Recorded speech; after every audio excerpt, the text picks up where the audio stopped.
잠잘 때 듣는 이야기. 헤르만 헤세의 데미안.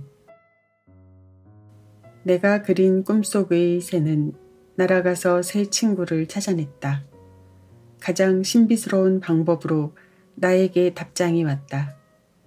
교실의 내 자리에서 수업 사이의 휴식 시간이 끝났을 때 책갈피에 쪽지가 끼워져 있는 것을 발견했다. 그것은 수업 시간 도중에 반 친구들이 서로 몰래 편지를 전할 때 쓰는 방식이었다. 나는 누가 그런 쪽지를 보내왔을까 하고 의아하게 생각했다. 왜냐하면 나는 친구 중 어느 누구와도 그런 편지를 교환하거나 하지 않기 때문이었다. 나는 그것이 누군가의 장난인 줄 알았기 때문에 있는 그대로 쪽지를 읽지 않고 다시 책갈피 속에 끼워두었다. 그런데 수업 도중에 그 쪽지가 우연히 내 손에 쥐어졌다. 나는 이 종이를 만지작거리다가 아무 생각도 없이 그것을 펴보았다. 그 속에는 몇 마디의 말이 쓰여 있었다. 나는 그 쪽지에 시선을 던지는 순간 그 중의 한마디에 끌려들어 깜짝 놀라서 읽었다. 가슴은 심한 한기를 맞은 듯이 오그라들었다. 새는 알을 깨고 나온다. 그 알은 세계이다. 태어나려는 자는 한 세계를 파괴해야만 한다. 새는 신에게로 날아간다. 신의 이름은 아프락삭스이다. 나는 몇 번이고 이 글을 읽고 깊은 생각에 잠겼다. 그것은 의심할 여지가 없이 데미안의 답장이었다. 그와 나를 제외하고는 아무도 새에 관해 아는 사람이 없었다. 그는 내 그림을 받아본 것이다. 그는 나를 이해했고 내 그림을 해석할 수 있도록 도와준 것이다. 그러나 이 모든 일이 어떻게 서로 관련이 되어 있는 것일까? 그리고 아프락삭스는 누구일까? 나는 그런 말을 들은 일도 없었고 읽은 일도 없었다. 신의 이름은 아프락삭스. 내가 수업에 귀를 기울이지 않는 동안에 시간은 흘러갔다. 오전 중의 마지막 수업이 시작되었다. 얼마 전에 대학에서 온 조교가 그 시간을 맡았다. 그는 매우 젊었고 학생들 앞에서 조금도 거짓 위엄을 부리는 일이 없었으므로 인기가 많았다. 우리는 그 폴렌스 박사의 지도 아래 헤로도투스를 읽었다. 이 수업은 내 마음에 드는 몇 개 안 되는 과목 중의 하나였다. 그러나 이번만은 내 생각이 다른 곳에 가 있었다. 나는 기계적으로 책을 폈으며 번역은 듣지 않고 혼자 생각에 잠겨 있었다. 나는 전에 데미안이 종교 시간에 한 말이 얼마나 옳은 것이었는가를 여러 번 경험하고 있었다. 그것을 간절히 바라고 있는 것은 꼭 성공한다는 것이었다. 내가 수업 도중에 어떤 생각에 골몰하고 있으면 틀림없이 선생님은 나를 가만히 놔두었다. 주의가 산만하거나 졸고 있으면 선생님은 그 학생 옆에 다가가 서 있었다. 그런 일은 나에게도 일어났다. 그러나 정말 생각에 잠겨 있거나 명상에 잠겨 있을 경우 나는 지적을 받지 않았다. 그뿐만 아니라 강한 시선에 관해서도 나는 시험을 해보았고 그것은 정말인 것 같았다. 전에 데미안과 어울릴 당시에는 그것을 실행할 수 없었다. 그러나 지금은 종종 사람은 누구나 시선과 사고력을 가지고 많은 일을 해낼 수 있다는 것을 느꼈다. 나는 지금 그런 상태로 앉아 있었고 헤로도투스와 학교는 멀리 떨어진 곳에 있었다. 그때 갑자기 내 의식 속에 선생님의 목소리가 벼락처럼 크게 들렸다. 나는 깜짝 놀라 현실 속으로 돌아왔다. 나는 그의 목소리를 들었다. 그는 바로 내 옆에 서 있었지만 나를 보고 있지는 않았다. 나는 안도의 숨을 내쉬었다. 그때 나는 그의 목소리를 다시 들었다. 그 목소리는 크게 아프락삭스라고 말했다. 앞부분의 설명을 듣지는 못했지만 폴렌스 박사의 설명은 계속되었다. 우리는 그 종족의 세계관과 고대 문화의 신비주의적 결합을 합리주의적 견해의 입장에서 보듯이 그렇게 소박하게 보아서는 안 됩니다. 지금 우리가 생각하는 것 같은 의미로서의 학문이란 고대에는 없었던 것입니다. 그 대신 고도로 발달된 철학적 신비주의의 진리들이 있었습니다. 그것으로부터 더러는 마술과 유희가 생겨났고 그것은 종종 사기와 범죄로 이끌려갔던 것입니다. 그러나 마술도 또한 고귀한 근원과 깊은 사상을 가지고 있습니다. 내가 아까 예를 든 아프락삭스 같은 것은 그 중의 하나에 불과합니다. 사람들은 그 이름은 그리스의 주문과 관계 있다고 하는데 오늘날은 야만 민족이 가지고 있는 일종의 마귀의 이름으로 보고 있습니다. 그러나 내 생각으로는 아프락삭스는 보다 의미 있는 무엇인 것 같습니다. 우리는 그 이름을 예를 들면 신적인 것과 악마적인 것을 결합시키는 상징적인 관계를 가진 어떤 신으로 생각할 수 있을 것입니다. 몸집이 작은 박식한 박사는 계속해서 세련된 말투로 열심히 얘기했으나 아무도 주의 깊게 듣지 않았다. 나도 그 이름이 더 이상 등장하지 않았기 때문에 다시 내 주의를 나 자신 속으로 집중시켰다. 신적인 것과 악마적인 것을 결합하는 것이라는 말이 다시 머리에 떠올랐다. 바로 그 점에 나는 생각을 결부시킬 수 있었다. 그것은 우리의 마지막 우정의 시기에 데미안과의 대화에 의해서 나에게 친숙해진 사상이었다. 우리는 하나의 신을 숭배하고 있으나 그 신은 제멋대로 갈라진 세계의 절반만을 나타내고 있을 뿐이다. 그것은 공식적이면서도 허용된 밝은 세계였다. 그러나 우리는 세계를 전체로서 숭배할 수 있어야 하므로 동시에 악마도 겸한 신을 갖거나 신에 대한 숭배와 함께 악마에 대해서도 숭배해야 한다고 그는 말했었다. 그런데 바로 아프락삭스가 신이면서 동시에 악마였다. 얼마 동안 나는 무척 열심히 그 흔적을 더듬어 보려고 애썼으나 조금도 진전이 없었다. 나는 도서관을 모조리 뒤져서 아프락삭스를 찾았으나 헛수고였다. 내가 얼마 동안 그처럼 열중했던 베아트리체의 모습은 이제 많이 사라져버렸다. 아니 그녀의 모습은 서서히 나로부터 멀어져 그림자같이 희미해지고 말았다. 그녀는 이미 내 영혼을 더 이상 만족시키지 못했다. 그 이후에 나는 마치 목류병자처럼 특이한 방법으로 나 자신 속에 짜놓은 생활 속에 어떤 새로운 형태가 형성되기 시작했다. 삶에 대한 동경이 내 속에서 피어났다. 아니, 그것은 사람에 대한 동경과 성에 대한 충동이었다. 나는 그 충동을 한동안은 베아트리체에 대한 동경으로 어느 정도 해소시킬 수 있었으나 그것은 새로운 모습과 목적을 요구하고 있었다. 그러나 나는 여전히 충족되지 않은 상태다. 내 친구들이 자기 나름의 행복을 찾으려는 소녀들로부터 무엇을 기대한다는 것은 나로서는 전의 어떤 때보다도 불가능하게 생각되었다. 나는 다시 많은 꿈을 꾸기 시작했다. 그것도 밤보다는 낮에 더 많이 꾸었다.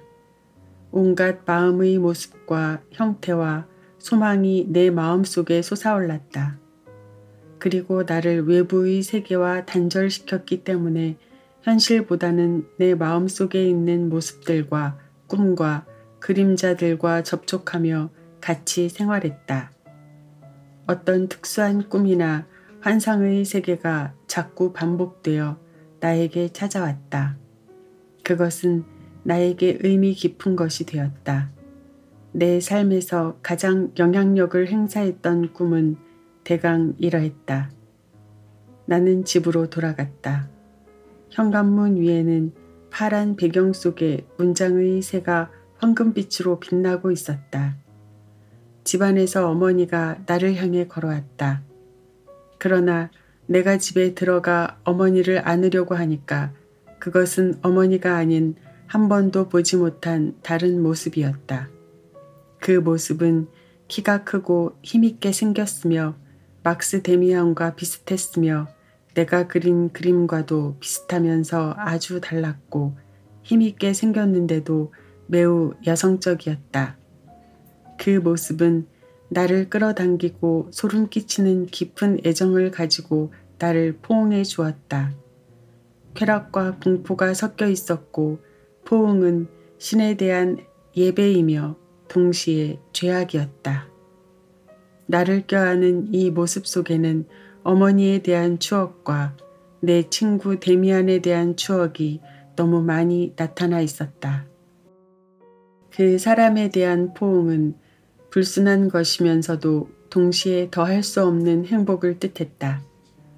종종 나는 깊은 행복감을 안고 꿈에서 깨어났으나 어떤 때에는 알 길이 없는 끔찍한 죄를 저지를 것 같은 양심의 가책과 죽음의 공포를 느끼며 깨어났다. 완전히 내면적인 이 영상과 찾아야 할 신에 대해서 외부로부터 나에게 주어진 암시 사이에 어떤 관련성이 생기게 되었다. 그러한 가운데 그것은 점점 더 가까워지고 친해졌으며 나는 바로 그 예감의 꿈속에서 아프락삭스를 부르고 있다는 것을 느끼게 되었다. 쾌락과 공포, 여자와 남자가 공존하고 추악한 것과 성스러운 것이 서로 얽힌 그리고 가장 섬세한 순수함에 의해서 깜짝 놀라는 깊은 죄악 같은 것이 내 꿈의 모습이었다. 그리고 아프락삭스의 모습이었다. 사랑은 내가 처음에 두려워하며 느낀 것 같은 동물적인 어두운 본능도 아니었고 내가 베아트리체의 모습 속에서 구현시켰던 것과 같은 경건하고 정신적인 숭배의 감정도 아니었다. 사랑은 그 두 가지를 다 포함한 것이었다. 그 두 가지 다 그리고 그보다 더 많은 것을 사랑은 포함하고 있었다. 사랑은 천사의 모습이면서 악마의 모습이었고 여자와 남자를 한 몸에 가지고 있었으며 인간이면서 짐승이었고 최고의 선과 최고의 악이기도 했다. 나는 이런 것들을 체험하며 살아가는 것이 내 운명이라고 생각되었다. 나는 이것을 동경하면서도 공포를 느꼈다. 다음해 봄에 김나지움을 졸업하면 대학에 갈 예정이었으나 아직 어느 대학에서 무엇을 공부할 것인가를 정하지 못했다. 내 입술 위에는 옅은 수염이 자랐고 이젠 어른이 되었다. 하지만 나는 의젓해 보이지도 않았고 어떻게 해야 할지 갈피를 못 잡고 있었고 목적도 없었다. 뚜렷한 것은 다만 한 가지뿐이었다. 그것은 내 마음속에서 속삭이는 목소리와 그 꿈의 모습이었다. 나는 그것이 인도하는 대로 맹목적으로 따라야 한다는 의무감을 느꼈다. 그러나 그렇게 하는 것은 어려웠으며 나는 매일 그것을 거부했다. 어쩌면 내가 미쳤을지도 모른다고 생각한 일도 한두 번이 아니었다. 어쩌면 나는 다른 사람과는 다를지도 모른다고 생각이 들기까지 했다. 나는 다른 사람들이 할 수 있는 일을 전부 다 할 수 있었으나 다만 한 가지만은 할 수 없었다. 그것은 나의 내부에 숨겨져 있는 목적을 끄집어내어 다른 사람들이 하듯이 그것을 내 앞에 뚜렷이 그리는 일이었다. 다른 사람들은 그들이 교수나 판사, 의사 또는 예술가가 되고 싶어 한다는 것을 정확하게 알고 있었고 그것이 주는 이익도 알고 있었다. 그러나 나는 할 수가 없었다. 나는 내 내부에서 스스로 쏟아져 나오려는 것만을 행하려고 한 것인데 그것은 왜 그렇게 힘든 일이었을까? 나는 내 꿈에 나오는 힘찬 사랑의 모습을 여러 번 그려보려고 했으나 한 번도 성공하지 못했다. 만약 성공했다면 나는 그 그림을 데미안에게 보냈을 것이다. 그는 어디에 있는가? 나는 알지 못했다.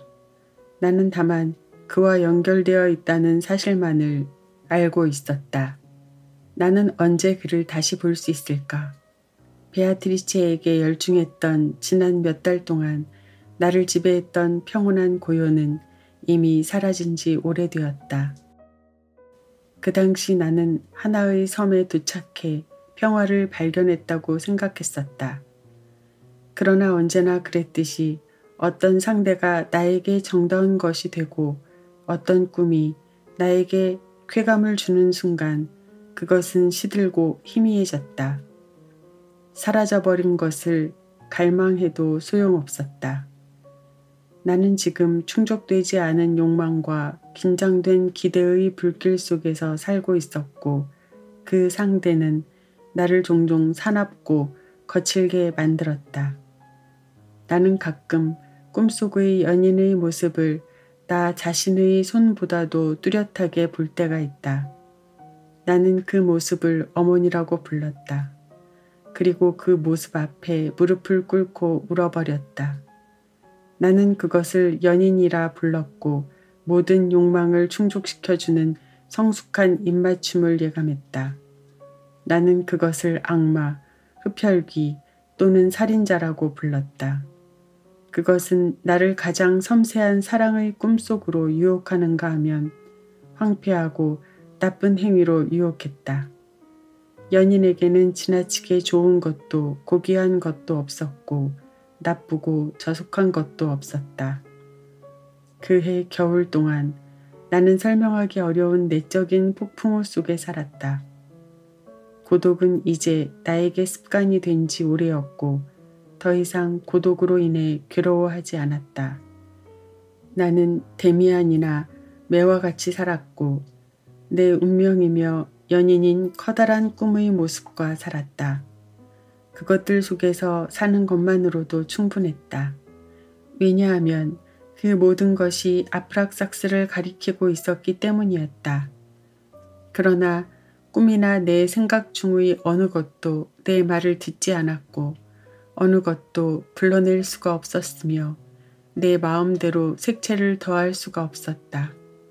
그것들은 나타나서 나를 사로잡았다. 나는 그들에 의해서 지배되었고 그들에 의해서 살았다. 외적으로 나는 안전한 상태에 있었다. 나는 인간에 대해서는 아무 두려움도 느끼지 않았다. 내 동급생들도 그것을 알고 은연중에 존경을 보냈는데 그것은 나에게 미소를 자아내게 했다. 내가 원하기만 하면 나는 그들 대부분을 매우 잘 통찰할 수가 있었고 그럼으로써 그들을 때때로 놀라게 했다. 그러나 그렇게 하고 싶은 마음은 전혀 없었다. 나는 언제나 나에 대한 생각에 잠겨 있었다. 언제나 나 자신만을 생각했다.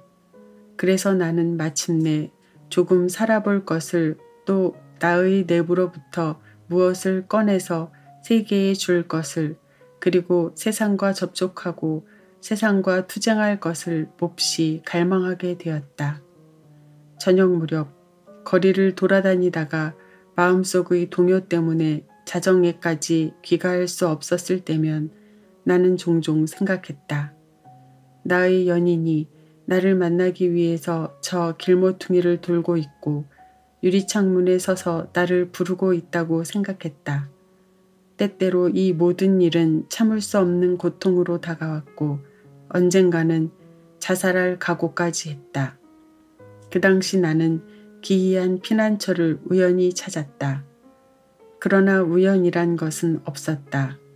무엇을 절대적으로 필요로 하고 있는 사람이 그것을 찾은 경우 그것을 그에게 준 것은 우연이 아니라 그 자신이다. 그 욕망과 필연성이 그를 인도하는 것이다. 나는 시내를 걷다가 두서너 번 교회에 있는 작은 교회로부터 들려오는 파이프 오르간 소리를 들었다. 나는 바흐의 곡을 연주하고 있음을 알았다. 그 골목에는 거의 사람이 없었으므로 나는 교회 옆의 돌 위에 앉아서 외투깃을 세우고 귀를 기울였다. 크지는 않았지만 좋은 파이프 오르간의 소리였으며 연주 솜씨가 훌륭했다. 그 연주자는 바흐의 곡에 이어서 어떤 현대적인 곡을 연주하기 시작했다. 그것은 레거의 곡인 듯했다. 교회는 매우 어두웠지만 아주 가는 광선 한 줄기가 바로 옆의 유리창으로 스며들고 있었다. 나는 음악이 끝날 때까지 그 장소에서 기다렸다. 오르간 연주자가 나올 때까지 이리저리 거닐었다. 그는 아주 젊은 남자였다. 그러나 나보다는 나이 들어 보였고 키도 작고 다부진 체격의 소유자였다. 그는 불쾌한 듯한 빠른 걸음으로 걸어갔다. 그날 이후 나는 가끔 저녁 시간에 교회 앞에 앉거나 그 앞을 거닐었다. 언젠가는 문이 열려 있어 안으로 들어가 볼 수 있었다. 아주 행복한 마음으로 의자에 앉아 오르간 연주자가 희미한 가스등 밑에서 연주하는 소리를 들었다. 그는 연주하는 음악 속에 빠져 있었고 나는 그 연주하는 소리만을 들었다. 그가 연주하는 모든 음악은 서로 비슷한 점이 있는 것 같았고 어떤 신비스러움에 쌓여 있는 것 같았다. 그가 연주하는 모든 것은 신앙심에 넘쳤고 헌신적이며 경건했다.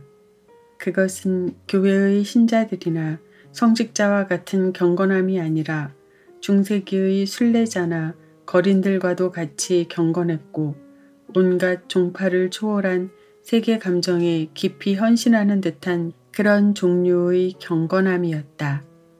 바흐 이전의 대가들의 작품이나 옛날 이탈리아 음악가의 작품이 자주 연주되었다.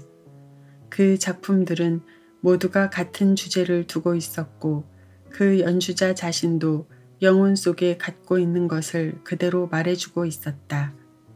어느 날 나는 교회에서 집으로 돌아가는 파이프 오르간 연주자를 몰래 따라갔다. 그는 멀리 변두리에 있는 작은 술집으로 들어갔다. 나도 그의 뒤를 따라 들어갔다. 나는 거기에서 처음으로 그를 똑똑히 볼 수 있었다. 그는 검은 펠트 모자를 머리에 쓰고 작은 방 안의 구석 테이블에 앉아서 포도주 한 잔을 앞에 놓고 있었다.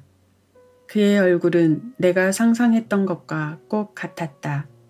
그는 못생겼고 야성적이며 탐구자 같았고 고집쟁이 같이 완고하게 보였으며 의지가 굳어 보였다. 그러면서도 입가는 부드럽고 어린애 같았다. 눈과 이마는 강한 남성적 요소가 깃들여 있었고 얼굴 아래 부분은 안정감이 없이 미숙해 보였으며 덜어는 유순하게 보였다. 결단력이 조금도 없어 보이는 턱과 이마와 눈에 비하여 그래도 아이다운 모습을 지니고 있었다. 내 마음에 든 것은 오만과 적의에 넘친 그의 흑갈빛 눈이었다. 나는 말없이 그와 마주 앉았다. 술집에는 우리 둘밖에는 아무도 없었다. 그는 나를 쫓으려는 듯이 쏘아보았다. 그러나 나는 그대로 버티고 앉아 그를 응시했다. 마침내 그는 불쾌한 듯이 중얼거렸다. 왜 그렇게 노려보는 거요? 내게 무슨 볼일이라도 있어? 아무것도 없습니다. 그렇지만 나는 많은 것을 당신에게서 얻었습니다. 나는 그를 쳐다보며 말했다. 그랬더니 그는 이마를 찌푸렸다. 그럼 당신은 음악 애호가시로군요. 나는 당신이 저쪽에 있는 교회에서 연주하시는 것을 자주 들었습니다. 당신을 귀찮게 할 생각은 없습니다. 나는 당신한테서 무엇을 찾을지도 모른다고, 특별한 무엇을 발견할지도 모른다고 생각했습니다. 그것이 무엇인지는 잘 모르겠습니다. 그러나 내 말을 귀담아 들을 필요는 없습니다. 나는 교회에서 언제든지 당신의 연주를 들을 수 있으니까요. 나는 언제나 열쇠를 잠그는데 저번에는 당신이 잠그는 걸 잊었었습니다. 그래서 나는 안에 들어갈 수 있었죠. 잠겨 있을 때는 교회 밖에서 서서 듣곤 하였습니다. 그래요? 그럼 다음번에는 들어오십시오. 그 편이 덜 추우니까요. 문을 노크하시기만 하면 됩니다. 힘껏 노크하세요. 그러나 내가 연주하고 있는 동안에는 안 됩니다. 자, 그럼 이제 당신이 말해보시오. 무슨 말을 하려고 했지요? 당신은 아주 젊은 청년이군요. 고교생이거나 대학생 같은데 음악가요? 음악 듣기를 좋아할 뿐 음악가는 아닙니다. 특히 당신이 연주하는 아무 제한을 받지 않은 음악을 좋아합니다. 그런 음악을 들으면 천국과 지옥을 뒤흔들고 있는 것 같은 느낌을 받습니다. 음악은 내 마음에 듭니다. 내 생각으로 음악은 가장 도덕적인 면을 적게 가지고 있기 때문인 것 같아요. 다른 모든 것은 도덕적인데 나는 그렇지 않은 무엇인가를 찾고 있습니다. 나는 도덕 밑에서 얼마나 괴로워했는지 모릅니다. 잘 표현할 수가 없습니다만 신인 동시에 악마일 수 있는 신은 반드시 있어야 한다는 것을 아십니까? 그런 신이 옛날에는 있었다는군요. 그런 말을 들은 적이 있어요. 음악가는 큰 모자를 약간 뒤로 하고 넓은 이마에 흘러내린 검은 머리카락을 뒤로 넘기며 낮고 긴장된 목소리로 물었다. 당신이 말하고 있는 신의 이름은 무엇인가요? 그 신에 대해서는 전혀 아는 것이 없습니다. 내가 알고 있는 사실은 이름뿐이니까요. 그의 이름은 아프락삭스입니다. 음악가는 혹시 누군가가 우리의 대화를 엿들을지도 모른다는 듯이 의심에 찬 눈으로 주위를 두리번거렸다. 그리고는 나에게 아주 가까이 다가와 속삭이듯 말했다. 나도 그것에 대해 생각해 본 일이 있어. 그런데 당신은 누구요? 나는 김나지움 학생입니다. 어떻게 해서 아프락삭스에 관해서 알고 있지요? 우연히. 그는 테이블을 쳤고 그의 술잔에서 술이 흘러넘쳤다. 우연이라고? 그런 터무니없는 말은 하지도 말아요. 젊은 친구. 우리는 아무도 아프락삭스를 우연히 알지는 못합니다. 그 점은 당신도 알 거요. 거기에 대해서는 이 다음에 더 자세하게 얘기해 주겠소. 나는 그 신에 대해서 조금은 알고 있으니까. 그는 입을 다물고 의자를 뒤로 밀었다. 내가 기대에 찬 얼굴로 그를 바라보았더니 그는 이내 얼굴을 찡그렸다. 안 돼. 여기서는. 다음에 얘기하지요. 자, 이것을 받으시오. 그는 벗지 않고 있었던 외투의 주머니 속에서 몇 개의 군밤을 꺼내서 그에게 던져주었다. 나는 아무 말도 안 하고 매우 만족한 마음으로 그것을 받아 먹었다. 그는 잠시 후에 속삭이듯 말하였다. 당신은 어디서 그런 것을 알았소? 나는 그에게 거짓없이 모든 것을 털어놓았다. 저는 혼자였고 절망적이었습니다. 그때 예전부터 알고 지내던 한 친구가 생각났습니다. 나는 그림을 그렸습니다. 새의 그림을요. 새가 지구로부터 빠져나가려는 그림을 그렸는데 그것을 나는 친구에게 보냈습니다. 얼마 후 내가 그 생각을 잊고 있을 때 한 장의 종이가 내 손에 들어왔습니다. 거기에는 새는 알을 깨고 나온다. 알은 새의 세계이다. 태어나려는 자는 한 세계를 파괴해야만 한다. 새는 신에게로 날아간다. 그 신의 이름은 아프락삭스다. 라고 씌어 있었습니다. 그는 아무 말도 하지 않았다. 우리는 군밤을 까서 포도주의 안주로 먹었다. 한 병 더 하겠소? 감사합니다만 안 하겠습니다. 나는 술을 좋아하지 않습니다. 그는 약간 실망한 듯이 웃으며 말했다. 좋으실 대로 해요. 나는 여기에 더 있어야겠소. 먼저 가보시오. 그 일이 있은 지 얼마 뒤에 오르간 연주가 끝나고 그와 함께 걸어갔다. 그는 별로 말이 없었다. 그는 나를 골목에 있는 커다란 낡은 집으로 데리고 갔다. 그의 방에는 피아노를 제외하고는 음악과 관계된 것이 아무것도 없었다. 다만 커다란 책장과 책상이 학자다운 분위기를 느끼게 하고 있었다. 책이 참 많군요. 나는 감탄하여 말했다. 그 중의 일부분은 아버지의 책입니다. 나는 부모님 집에서 살고 있습니다. 당신을 그들에게 소개할 수가 없군요. 이 집에서는 내 친구들을 탐탁하게 생각하지 않으니까요. 나는 버림받은 자식입니다. 이 도시의 유명한 목사이며 설교자인 내 아버지는 아주 훌륭한 사람입니다. 그리고 나는 재능 있고 장래가 유망한 아들이었으나 탈선해서 약간 돌아버렸습니다. 나는 신학도였지요. 그런데 국가시험 직전에 신학대학을 그만두었어요.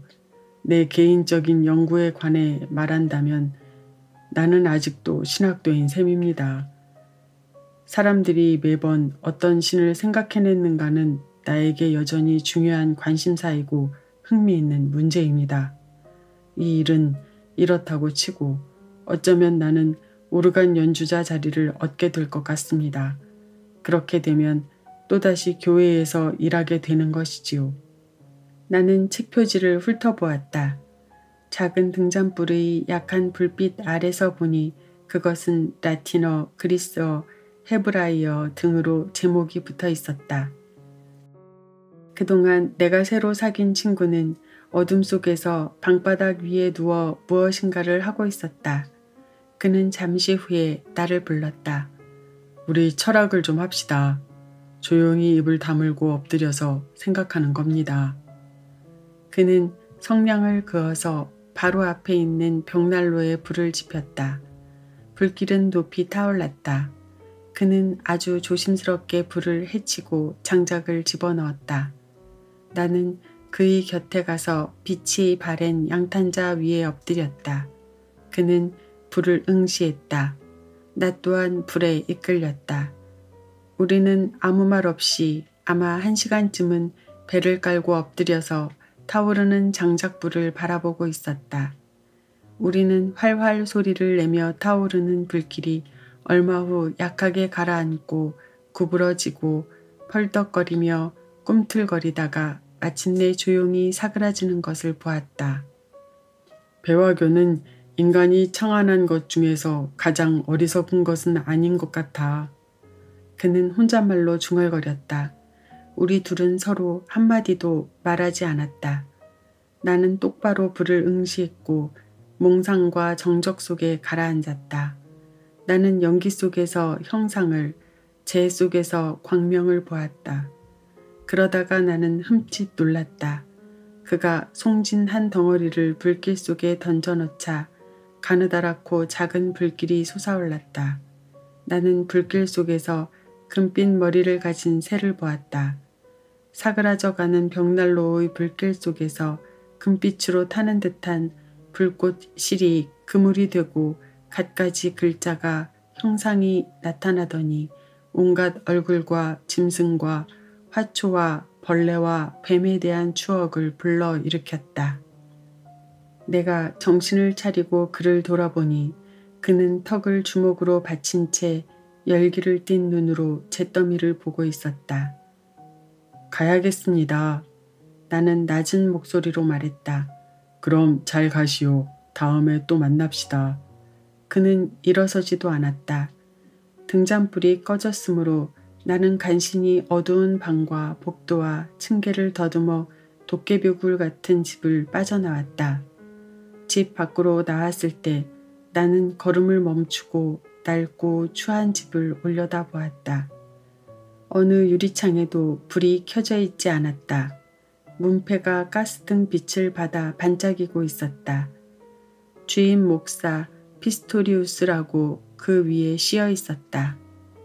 기숙사로 돌아와 저녁 식사를 하고 내 작은 방에 혼자 앉았을 때에야 나는 비로소 아브락삭스에 대해 또 다른 무엇에 관해서도 피스토리우스로부터 들은 것이 없다는 사실을 알았다.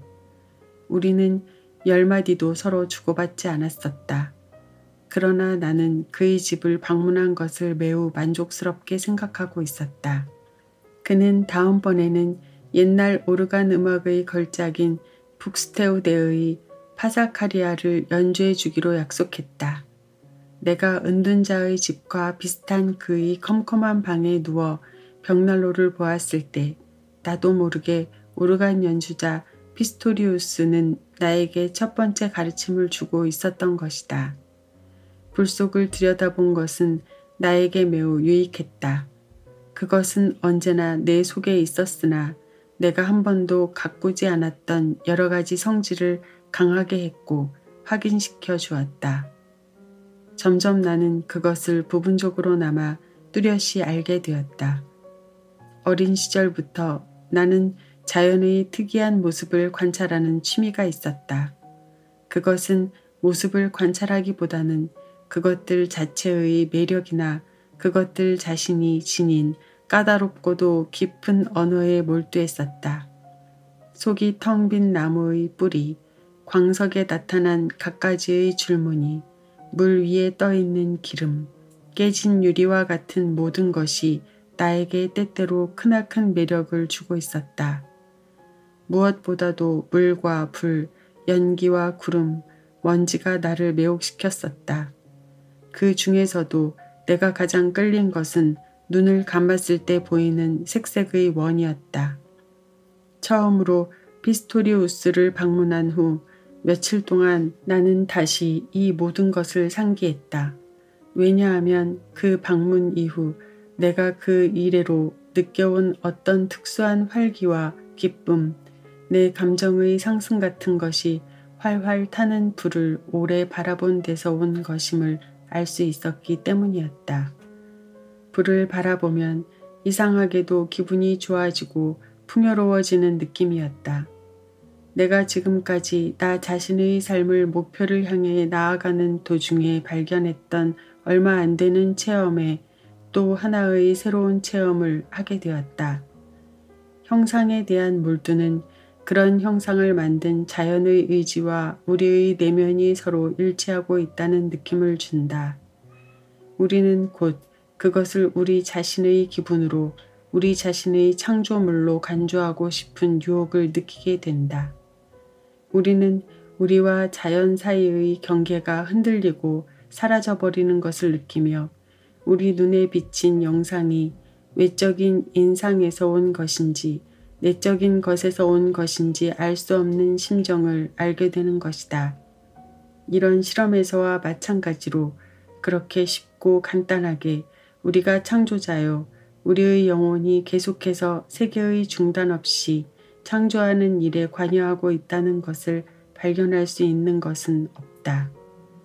오히려 우리들 내부에 있는 신과 자연 속에서 활동하고 있는 신은 동일한 신이라고 할 것이다. 미적인 세계가 몰락하면 우리들 중의 누군가가 그것을 세울 수가 있다. 왜냐하면 산과 강, 나무와 잎, 뿌리와 꽃 같은 자연의 모든 형성물은 우리들 내부에 이미 형성되어 있는 한 영혼으로부터 나오기 때문이다.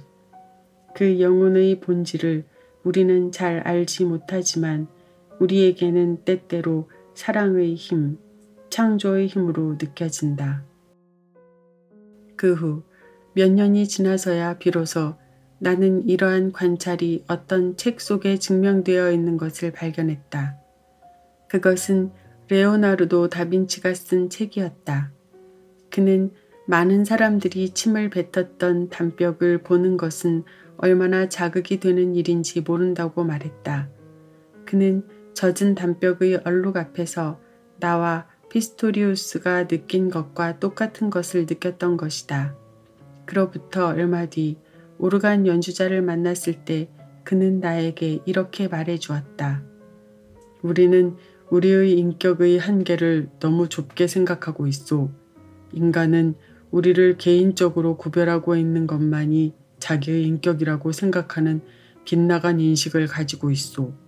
우리는 누구나가 이 세계의 모든 재고품으로 만들어져 있으며 우리의 육체가 계보를 포함하고 있듯이 우리의 영혼 속에는 인간의 영혼이 체험한 모든 것을 간직하고 있단 말이요. 지금까지 존재했던 모든 신과 악마는 그들이 그리스인의 것이든 중국인의 것이든 혹은 흑인의 것이든 간에 모두가 가능성과 소망 또는 하나의 방편으로서 우리들의 마음속에 함께 존재하고 지금도 여기저기에 존재하고 있는 거요. 만약 인류가 다 망해버리고 한 번도 교육을 받은 일이 없는 보통 정도의 재능을 가진 어린아이가 한 명만 살아남는다 해도 이 아이는 사물의 과정 전부를 다시 발견할 것이며 그것은 신으로 악마로 천국으로 계명과 금지로 구약 성소와 신약 성소로 될 거요. 그 아이는 모든 것을 다시 창조할 수 있을 거요. 나는 그의 얘기를 한참 동안 귀담아 듣고 있다가 그에게 반문을 했다. 그렇다면 개인의 가치는 어디에 있는 것일까요? 만약에 우리가 모든 것을 우리 속에 벌써 완성된 것으로 가지고 있다면 무엇 때문에 우리는 노력을 하는 것입니까? 피스토리우스는 큰 소리로 소리를 질렀다. 잠깐만, 당신이 세계를 당신 내부에 그저 간직하고 있는 것과 당신이 그것을 알고 있는 것 사이에는 큰 차이가 있습니다. 미친 사람도 플라톤을 연상시키는 사상을 생각해낼 수 있고 헤른후트파 학교에 다니는 독실한 어린 학생이 그노시스파나 조로아스터교에서 볼 수 있는 깊은 신화적인 연관성을 창조적으로 생각해낼 수도 있소. 그러나 그들은 그런 것에 대해서 전혀 의식하지 못하고 있지요. 그들이 그것을 의식하지 못한다면 결국 나무나 돌멩이에 불과합니다. 하지만 인식의 불꽃이 밝혀지면 그는 인간이 되는 것입니다. 당신은 설마 두 다리로 걷고 있는 동물을 모두 인간이라고 생각하지 않을 테지요? 단지 그들은 똑바로 걸어가고 아이를 9개월 동안 임신하고 있을 수 있다고 해서 그들 전부를 인간이라고 생각지 않겠지요. 그들 중에서 얼마나 많은 자들이 물고기나 양, 벌레나 거머리이고 또 얼마나 많은 자들이 개나 벌인지를 당신은 알 테지요. 어쩌면 그들 각자 속에는 인간이 될 수 있는 가능성이 있기는 합니다만 그 가능성을 부분적으로 자각할 수 있게 될 때 비로소 이 가능성은 그들의 것이 되는 것입니다. 우리의 대화는 주로 이런 종류의 것이었다. 그 대화가 나에게는 완전히 새롭고 의외로 놀라운 것들을 가져다 주지는 못했다. 그러나 그 모든 것이 가장 진부한 것까지도 낮은 소리로 끊임없이 망치질을 하면서 내 내부에 있는 같은 장소를 자꾸만 때렸다. 모든 것이 나를 형성하도록 도와주었고 알껍질을 깨는 것을 도와주었다. 그리고 매번 대화를 통해서 나는 머리를 좀 더 높이 쳐들었고 좀 더 자유로워졌으며 나의 금빛 새가 아름다운 머리를 파괴된 세계의 껍질 밖으로 내밀었다. 우리는 자주 꿈 이야기를 했다. 피스토리우스는 그 꿈을 해석할 줄 알았다. 한 가지 신기한 예가 아직도 내 기억 속에 남아있다. 나는 꿈속에서 날았다. 그러나 그것은 나를 통제할 수 없는 어떤 큰 힘에 의해서 공중에 내던져진 것이었다. 그 비행의 감정은 감명 깊었고 그때 내 비행의 상승과 하강이 호흡의 중지와 내쉬는 것에 의해 조절될 수 있다는 것을 알고 안심했다. 그 꿈에 관해 피스토리우스는 이렇게 말했다. 당신을 날게 하는 그 힘은 누구나 가지고 있는 인류의 큰 재산이요. 그것은 온갖 힘의 근원과 연결된 감정입니다. 그러나 그것은 곧 두려움을 자아내고 끔찍하게도 위험한 일입니다. 그래서 대다수의 사람들은 나는 그것을 포기하고 법규가 정해진 대로 보도를 걷는 것을 택합니다. 그러나 당신은 그렇지 않습니다. 당신은 유능한 청년답게 계속 날아갑니다. 그 비행의 주인이 된다는 것, 그리고 당신을 이끌어가는 커다란 보편적인 힘에 미묘하고 조그마한 독특한 힘과 하나의 가치관, 하나의 조종이 작용된다는 것을 발견하게 될 것입니다. 그것은 매우 중요하며 그 발견이 없이는 아무 의지도 없이 공중에 떠내려가고 말 것입니다. 당신은 보도 위를 걷는 사람들과는 달리 깊은 예감력을 지니고 있습니다. 그러나 당신은 열쇠도 조종력도 가지고 있지 않습니다. 그래서 바닥 없는 곳을 나는 것입니다. 그러나 싱클레어, 당신은 잘 해나가고 있습니다. 그것도 썩 잘.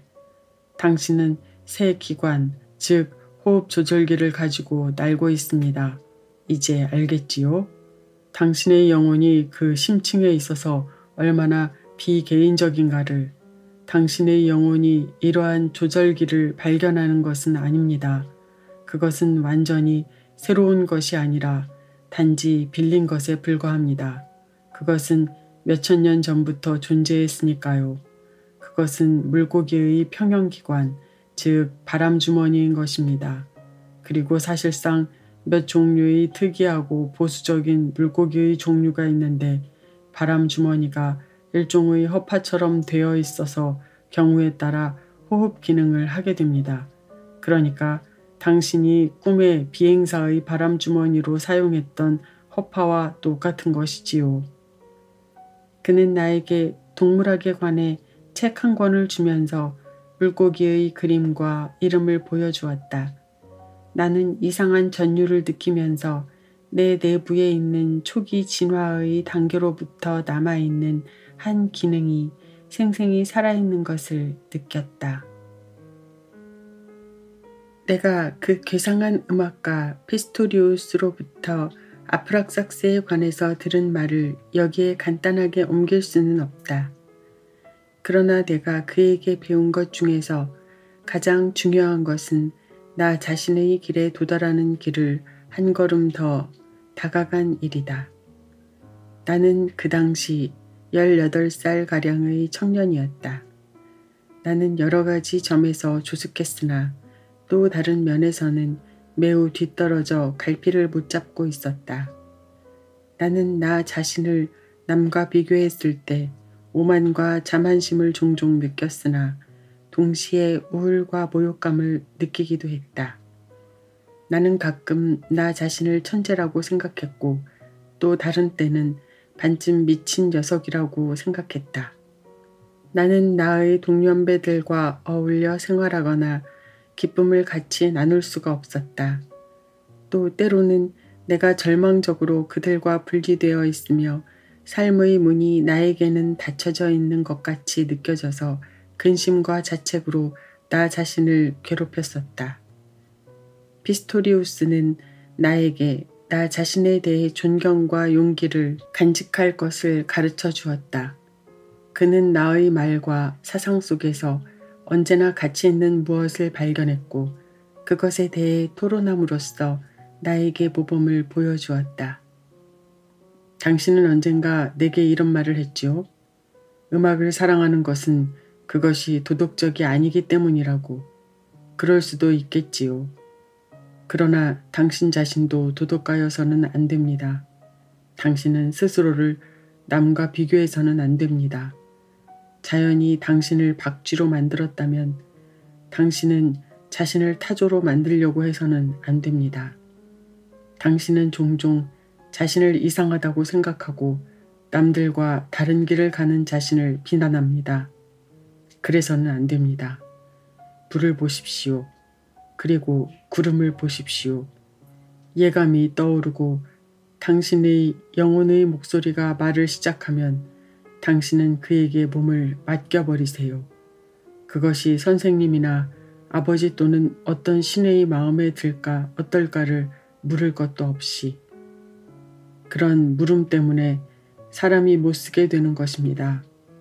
우리의 신은 아프락삭스입니다.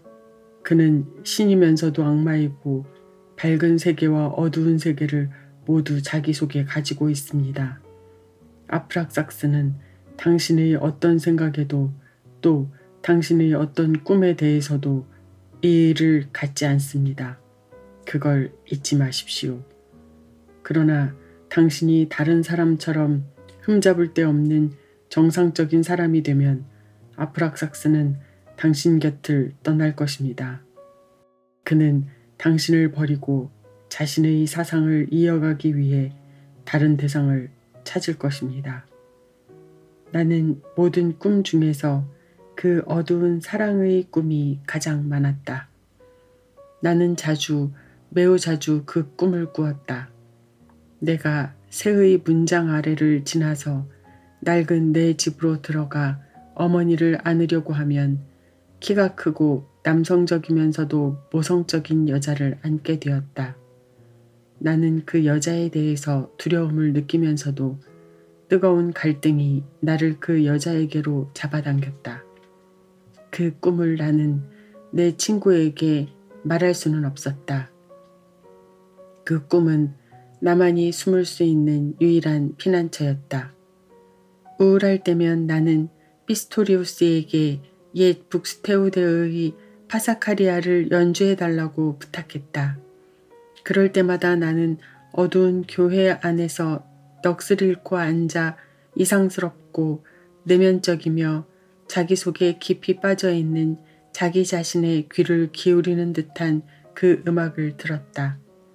그 음악은 나의 기분을 즐겁게 해주었고 내 영혼의 목소리가 옳다고 믿음의 확신을 주었다. 때때로 오르간 소리가 사라지고 난 뒤에도 우리는 얼마 동안 교회에 앉아서 희미한 불빛이 높은 고딕식 창문을 통해 들어왔다가 사라지는 것을 보고 있곤 했다. 피스토리우스가 먼저 입을 열었다. 이상한 기분이 드는군요. 내가 신학도였고 목사가 될 뻔했다는 사실이. 그러나 그것은 다 내가 저질렀던 형식상의 과오였던 것 같습니다. 성직자가 되는 것이 내 천직이고 내 목표였습니다만 나는 너무 빨리 만족해버렸고 아프락삭스를 알기 전에는 나를 여호와에게 바쳤었습니다. 종교는 모두 아름답습니다. 종교는 영혼입니다. 우리가 기독교적 성찬을 취하든 메카로 순례를 가든 그런 것은 문제가 아닙니다. 그렇다면 당신은 목사가 될 수도 있었지 않습니까? 싱클레어, 그렇지 않아요. 나는 거짓은 전할 수가 없습니다. 우리의 종교는 너무나 닳아버렸기 때문에 마치 종교가 아닌 것처럼 되어버렸습니다.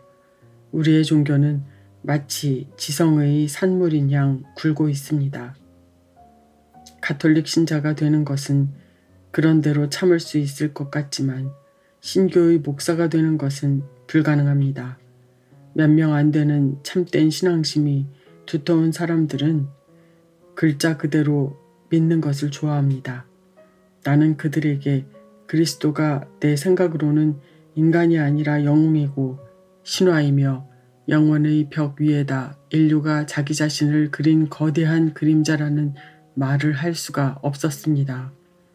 그리고 지혜로운 말을 듣기 위해 또는 의무를 다하기 위해 남들이 하는 것처럼 하나라도 빠뜨리지 않기 위해서 교회로 오는 사람들에게 내가 무슨 말을 하겠습니까? 그들을 개종시키라고요? 나는 절대 그렇게 할 생각이 없습니다. 목사는 개종시킬 것을 원하지 않고 다만 신자들 가운데 자기와 똑같은 사람들과 함께 살기를 원할 뿐입니다. 그는 말을 중단했다가 다시 계속했다. 지금 아프락삭스를 택한 우리의 새 신앙은 아름답습니다. 그것은 우리가 가지고 있는 최고의 것입니다. 그러나 그것은 아직 젖먹이의 날개도 안 돋은 상태입니다. 고독한 종교는 아직 진리가 아닙니다. 그것은 공동의 것이 되어야 하고 예배와 도치와 신비로운 의식을 가져야 합니다. 그는 생각에 잠겨 자기 속으로 깊이 빠져들어갔다. 나는 잠시 머뭇거리다가 그에게 물었다. 우리는 그 신비한 비밀의식을 혼자서 또는 적은 인원으로 행할 수는 없을까요? 할 수 있지요. 나는 벌써 오래전부터 하고 있었으니까요. 만약 들킨다면 몇 년 동안 감옥살이를 할 각오로 예배를 행하고 있습니다. 그러나 나는 그것이 정말로 옳은 것이라고는 생각하지 않습니다. 그가 갑자기 내 어깨를 치는 바람에 나는 깜짝 놀랐다. 그는 날카롭게 말했다. 이봐요, 젊은 친구. 당신도 신비한 비법을 가지고 있습니다. 나는 당신이 나에게 말하지 않은 꿈을 꾸었다는 것을 알고 있습니다. 나는 그 꿈을 알고 싶지는 않습니다만 당신에게 말하겠습니다. 그 꿈을 생활화하십시오. 그 꿈을 즐기시고 그 꿈을 위해 제단을 세우십시오. 그것은 완전한 것은 아니지만 하나의 계기가 될 것입니다. 당신과 내가 언젠가 세계를 새롭게 개조할 수 있을는지는 더 두고 봐야 알 수 있습니다. 그러나 우리 내부의 세계는 매일 개조되어야 합니다. 그렇지 않으면 우리는 아무것도 아니니까요. 그걸 잊지 마십시오. 싱클레어, 당신은 18살이고 당신은 꿈과 사랑의 소망을 가지고 있습니다. 어쩌면 그것들이 당신을 두렵게 만들고 있을지도 모르지만 절대로 두려워하지 마십시오. 그것은 당신이 가지고 있는 최고의 것입니다. 내 말을 믿으십시오. 나는 당신만한 나이에 사랑의 꿈을 함부로 짓밟아버림으로써 많은 것을 상실했습니다. 우리는 그래서는 안 됩니다. 우리는 아프락삭스는 더 이상 그런 짓을 해서는 안 됩니다. 우리는 아무것도 두려워해서도 안 되고 우리의 내부에서 바라고 있는 것이 무엇이든지 간에 금지되어 있다고 생각해서는 안 됩니다. 나는 깜짝 놀라서 반문했다. 그렇지만 우리는 우리 마음속에 떠오르는 일을 모두 다 행동할 수는 없지 않아요? 그렇게 할 수 있다면 어떤 사람이 마음에 들지 않는다고 해서 그를 죽일 수도 있으니까요. 그는 나에게 가까이 다가왔다. 경우에 따라서는 그것도 가능합니다. 그러나 그것은 대개의 경우 과오에 속합니다. 나도 당신의 머릿속에 떠오르는 것을 전부 다 행하라고 말하는 것은 아닙니다. 그러나 좋은 의미를 가진 생각이 떠올랐을 때 그것을 몰아내고 그것을 도덕적인 이론에 맞추어서 해롭게 만들어서는 안 된다는 것입니다. 자기 자신이나 남을 십자가에 못 박는 대신 우리는 엄숙한 얼굴로 포도주를 마시면서 희생의 신비를 생각할 수 있습니다. 그리고 우리는 그런 행위 없이도 자신의 본능과 유혹을 존경과 사랑의 마음을 가지고 다룰 수도 있습니다. 그러면 그것들은 그것들대로 의미를 나타낼 것입니다. 그것들은 모두 의미를 지니고 있습니다. 당신에게 언젠가 다시 죄악에 넘친 생각이 떠오르고 누구를 죽이고 싶거나 끔찍한 외설스러운 행동을 하고 싶어질 때 당신 속에서 환상을 만들고 있는 것이 바로 아프락삭스라는 것을 생각하십시오. 당신이 죽이고 싶어하는 사람은 특정한 아무개가 아니라 다만 무엇인가 다른 것의 가면에 불과할 뿐입니다. 우리가 그런 사람을 증오할 때 우리는 오직 그의 모습을 빌어서 우리 자신 속에 들어있는 그 무엇인가를 증오하고 있는 데에 지나지 않습니다. 우리들 내부에 없는 것은 우리를 흥분시키지 않습니다. 피스토리우스가 이와 같이 나의 가장 큰 비밀을 가슴 깊숙이 찌르는 말을 한 것은 이번이 처음이었다. 나는 아무 대답도 할 수가 없었다. 그러나 나를 이상한 느낌으로 감동시킨 그의 말은 몇 해나 잊지 않고 가슴속에 간직하고 있는 데미안의 말과 일치한다는 사실이었다. 그들은 서로 알고 있지는 않았지만 똑같은 말을 했다. 피스토리우스는 낮은 목소리로 말했다. 우리가 보는 사물은 우리의 내부에 있는 것과 똑같은 것입니다. 우리가 내부에 가지고 있는 것 이외의 다른 현실은 없습니다. 대부분의 사람들은 외부의 그림을 현실이라 생각하고 그들 내부에 있는 그들 자신의 세계가 말하도록 내버려 두지 않기 때문에 비현실적으로 사는 것입니다. 그렇게 살아도 행복하게 살 수는 있습니다. 그러나 우리가 한번 다른 것을 알고 나면 다른 사람들이 가는 길을 선택할 자유가 없어집니다.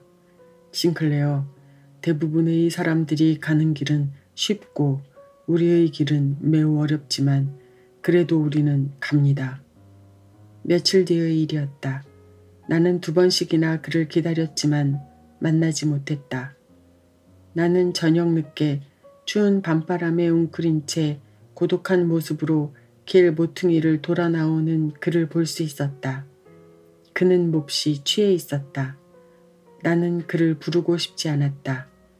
그는 나를 보지 못하고 내 곁을 지나갔으며 마치 타는 듯한 고독한 눈으로 허공을 응시하며 미지의 사람이 어두운 구름을 따라가듯이 걸어가고 있었다. 나는 그의 뒤를 따라 어떤 골목으로 들어갔다.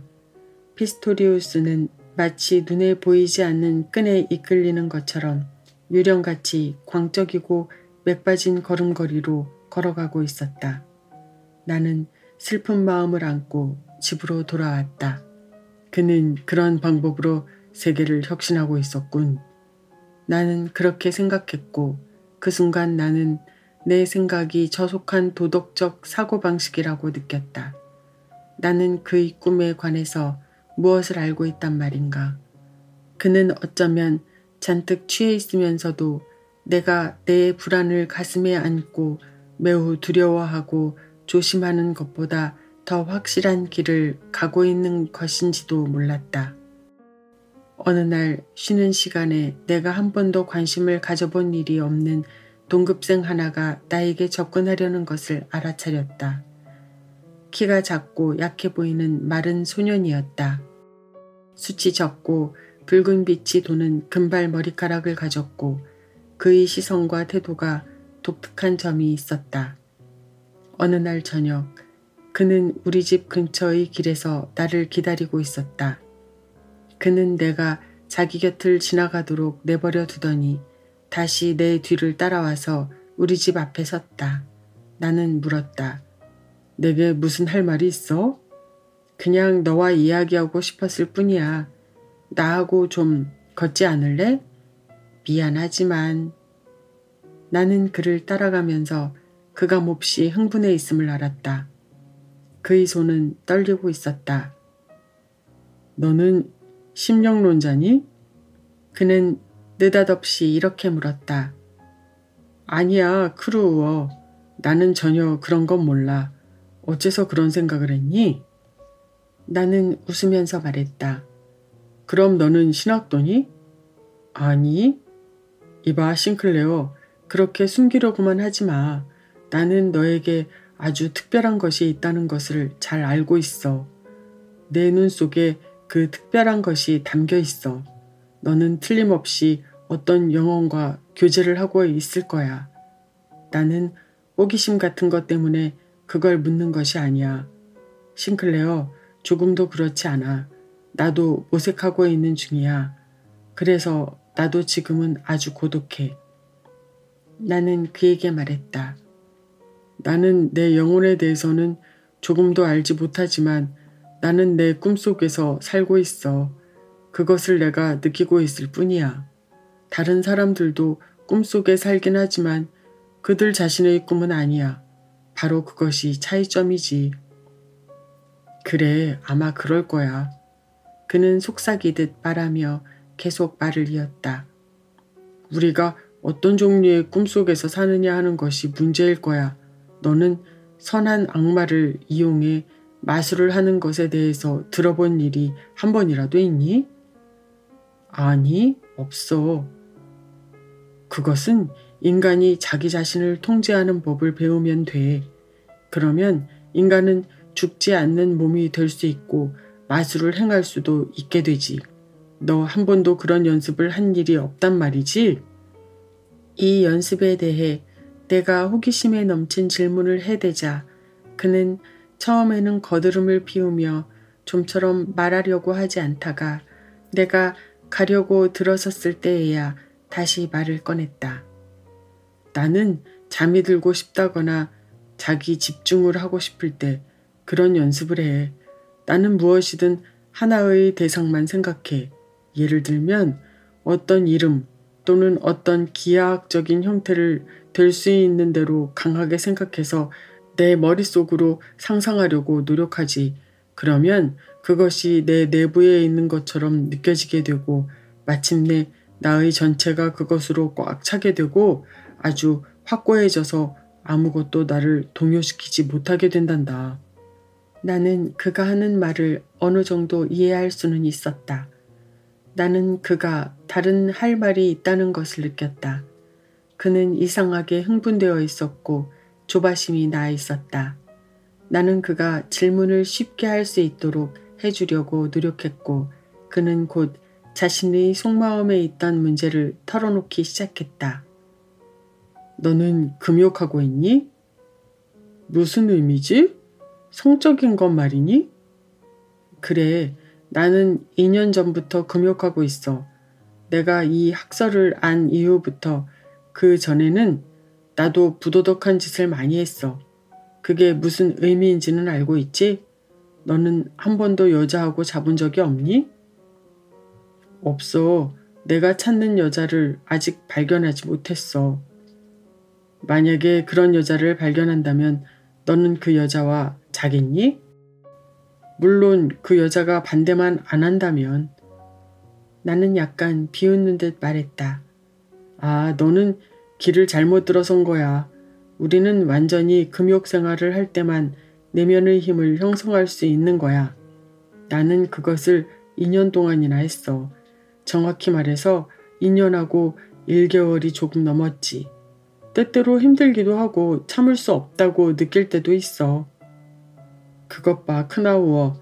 나는 금욕 생활이 그렇게 중요한 일이라고는 생각하지 않아. 그는 내 말을 가로막았다. 나도 알아. 누구나 다 그렇게 말하고 있어. 그렇지만 나는 네가 그런 말을 할 줄은 몰랐어. 보다 정신적으로 높은 길을 가려는 사람은 순결해야 해. 절대적으로. 그래? 그럼 너도 그렇게 해. 그러나 나는 성욕을 억제한다 해도 그 사람이 다른 사람보다 순결하다고는 생각하지 않아. 너는 그럼 성적인 모든 생각을 꿈에서까지 추방했단 말이야? 그는 절망적인 눈으로 나를 쳐다보았다. 아니, 그렇지는 못해. 맙소사. 하지만 나는 꼭 지켜야겠어. 나는 나 자신에게도 말하지 못할 꿈을 밤마다 꾸어. 끔찍스러운 꿈이야. 나는 피스토리우스가 나에게 했던 말이 생각났다. 그러나 나는 그 말이 아주 옳다고 생각은 했어도 남에게 다시 그 이야기를 전해줄 수는 없었다. 나 자신의 체험에서 나온 것도 아니고 나 스스로가 그것을 준수할 만큼 성숙한 마음이 아니면 어떤 충고도 남에게 할 수가 없었다. 그리고 누가 나로부터 충고를 원한다 해도 그것을 해줄 수 없다는 사실 때문에 열등감을 느꼈다. 크나우어가 내 옆에 서서 호소하듯 말하였다. 나는 사람들이 할 수 있는 모든 것을 해보았어. 냉수욕, 눈으로 온몸 씻기, 체조와 달리기 등등. 그러나 그 무엇도 소용이 없었어. 매일 밤 나는 생각해서도 안 되는 꿈들만 꾸다가 깨어나고 그런 끔찍한 꿈들 때문에 내가 정신적으로 배우는 것은 아무것도 없다는 거야. 나는 집중을 하거나 잠드는 일도 마음대로 할 수 없고 종종 밤새도록 깨어 있어. 정말 못 견디겠어.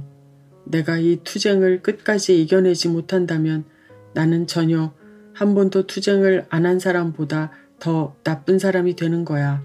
너도 알겠지? 나는 고개를 끄덕였다. 그러나 뭐라고 말해야 할지 몰랐다. 그는 나를 권태롭게 만들었고 그의 노골적인 괴로움과 절망이 나에게 깊은 인상도 주지 못했다. 내가 느낀 것은 나는 너를 도와줄 수 없다는 것뿐이었다. 그는 마침내 지친 듯이 슬프게 말했다. 그래, 너는 나에게 할 말이 없니? 무슨 방법이 있을 텐데 너는 어떻게 하고 있니? 말할 수가 없어, 크나우어. 우리는 이 문제에 있어서는 서로 도움을 줄 수가 없단다. 나도 도와준 사람이 아무도 없었어. 너는 너 자신에 대해 생각을 하고 정말 너의 본질에서 우러나오는 것을 행동하면 되는 거야. 그 외에는 아무 방법도 없고 내 스스로 발견하지 못한다면 너는 영혼도 발견하지 못할 거야. 그 친구는 실망한 듯이 말을 잃고 나를 쳐다보았다. 그러더니 갑자기 그의 시선에서 증오의 불길이 타올랐다. 그는 얼굴을 찡그리며 소리쳤다. 흥, 대단한 성인군 자시군. 너도 사실은 부도덕한 짓을 하고 있지? 나는 다 알고 있어. 마치 성자인 척하고 있지만 너도 모든 인간과 마찬가지로 뒷구멍으로는 더러운 짓에 매달려 있어. 넌 돼지야. 나와 마찬가지로 돼지야. 우린 모두 돼지라고. 나는 아무 말 없이 그 자리에서 떠났다. 그는 두세 걸음 나를 따라오다가 돌아서서 뛰어가 버렸다. 나는 연민과 혐오감이 뒤엉켜서 구역질을 느꼈다. 나는 내 작은 방에서 내가 그린 그림 몇 장을 주위에 세워놓고 동경에 넘친 절박감을 가지고 내 꿈에 몸을 맡길 때까지 이 기분에서 헤어날 수가 없었다. 내 꿈은 곧 다시 나타났다. 대문과 문장, 어머니와 미지의 여인의 꿈이었다. 그 여자의 모습이 어찌나 뚜렷했는지 나는 즉시 그 여자의 모습을 그리기 시작했다. 몽상적인 짧은 시간을 몇 번인가 이용해서 무의식적으로 그려진 그 그림이 며칠 후에 완성되었다. 나는 그것을 저녁 때 내 방 벽에 걸고 램프를 그 앞에 갖다 놓았다. 마치 어떤 결과가 내려질 때까지 내가 싸워야 하는 영혼 앞에 서듯이 그 앞에 가서 섰다. 그것은 내 친구 데미안의 얼굴과도 비슷했고 또 나 자신의 모습과도 비슷했다. 한쪽 눈이 다른 한쪽 눈보다 두드러지게 위에 있었고 시선은 숙명으로 가득 차 내 머리 위를 지나 먼 곳을 향하고 있었다. 그림 앞에 서 있는 동안 나는 내면적인 긴장 때문에 가슴속 깊은 곳까지 냉정해졌다. 나는 그 그림에 질문을 했고 그것을 어루만졌다. 그리고 기도했다. 나는 그것을 어머니라 불렀고 매춘부라 불렀으며 아프락삭스라고 불렀다. 그러는 사이에 피스토리우스나 데미안이 한 말이 떠올랐다. 그것은 하나님의 천사와 야곱과의 투쟁에 관한 말이었다. 만약 당신이 나를 축복하지 않으면 나는 당신을 놓아주지 않을 것이다. 등불에 비친 내 그림의 얼굴은 내가 볼 때마다 다른 얼굴이 되었다. 그것은 환하게 빛나기도 하고 검게 어두워지기도 했다. 생기를 잃은 눈꺼풀을 감았다. 떴다 하며 타는 듯한 시선을 빛냈다. 그것은 여인이었고 남자였고 소녀이고 어린이였으며 짐승 같기도 했다. 작은 점으로 사라졌다가는 다시 커지고 뚜렷해졌다.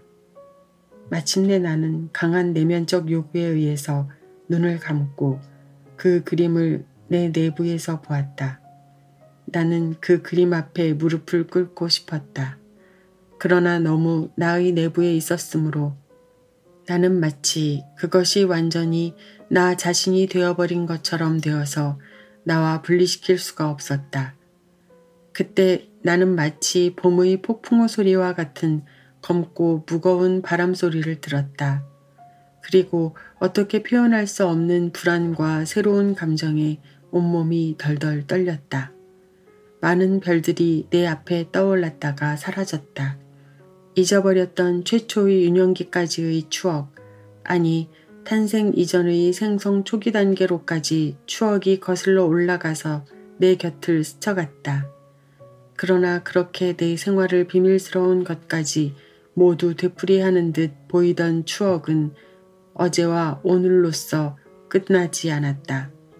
그것은 계속해서 이어져 갔고 미래에 반영되었으며 나를 오늘로부터 분리시키면서 새로운 삶의 형식 속으로 끌고 갔다. 그 형제들은 무섭고 밝고 눈부셨으나 나중에는 하나도 생각나지 않았다. 밤중에 나는 깊은 잠에서 깨어났다. 나는 옷을 입은 채 침대 위에 비스듬히 누워 있었다. 불을 켰다. 그리고 중요한 것을 생각해내야 한다고 느꼈다. 그러나 몇 시간 전의 일이 전혀 생각나지 않았다. 불을 켜자 추억이 서서히 다가왔다. 나는 그림을 찾았다. 그것은 벽에 걸려 있지도 않았고 책상 위에 놓여 있지도 않았다. 어렴풋이 내가 그것을 태워버린 것이 생각났다. 아니면 태우고 난 그 재를 먹었던 것은 꿈이었던가? 커다란 불안이 나를 몰아댔다. 나는 모자를 쓰고 마치 누가 나에게 강요하거나 하는 것처럼 집을 나와 골목을 지나서 폭풍에 휘몰리듯이 거리와 광장을 뛰어갔다. 그리고 친구의 어두운 교회 앞에서 귀를 기울였으며 무엇을 찾는지도 모르는 채 찾고 또 찾았다. 마침내 나는 매춘부들의 집이 질비한 교회로 나갔다. 그곳에는 더러 불빛이 보였다. 그 너머로는 새로 지은 건물과 벽돌 더미가 잿빛 눈으로 덮여 있었다.